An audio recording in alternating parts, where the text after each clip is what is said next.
រឿងក្តាមតូចនិងត្រីតូចជាមិត្តសម្លាញ់កូនក្តាមឈ្មោះក្តាមតូចនិងកូនត្រីឈ្មោះត្រីតូចជាមិត្តសម្លាញ់នឹងគ្នាណាពួកវាលេងជាមួយគ្នារាល់ថ្ងៃនៅក្បែរកូនផ្កាថ្មដ៏ស្រស់ស្អាត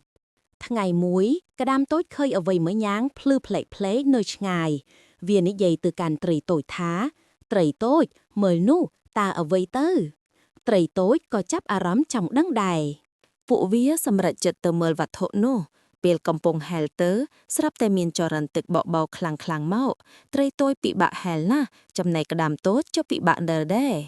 ក្តាមតូចឃើញត្រីតូចហៀបនឹងត្រូវទឹកហូរយកទៅក៏លូកក្រញាំចាប់កន្ទុយត្រីតូចជាប់ត្រីតូចក៏ប្រើកម្លាំងទាំងអស់ហែលទៅរកក្តាមតូចវិញ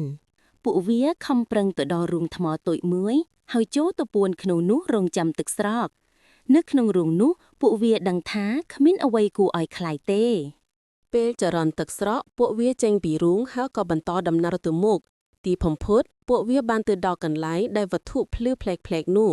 វាមិនមែនជាអ្វីផ្សេងទេគឺគ្រាន់តែជាកំទេចកញ្ចក់តូចមួយដែលចាំងពន្លឺថ្ងៃតែប៉ុណ្ណោះពួកវាសើចនឹងខ្លួនឯងហើយត្រឡប់មកផ្ទះវិញដោយសប្បាយរីករាយពីថ្ងៃនោះមកពួកវាដឹងថាការជួយគ្នាទៅវិញទៅមកគឺជារឿងសំខាន់បំផុតមិត្តភាពរបស់ពួកវាកាន់តែរឹងមាំ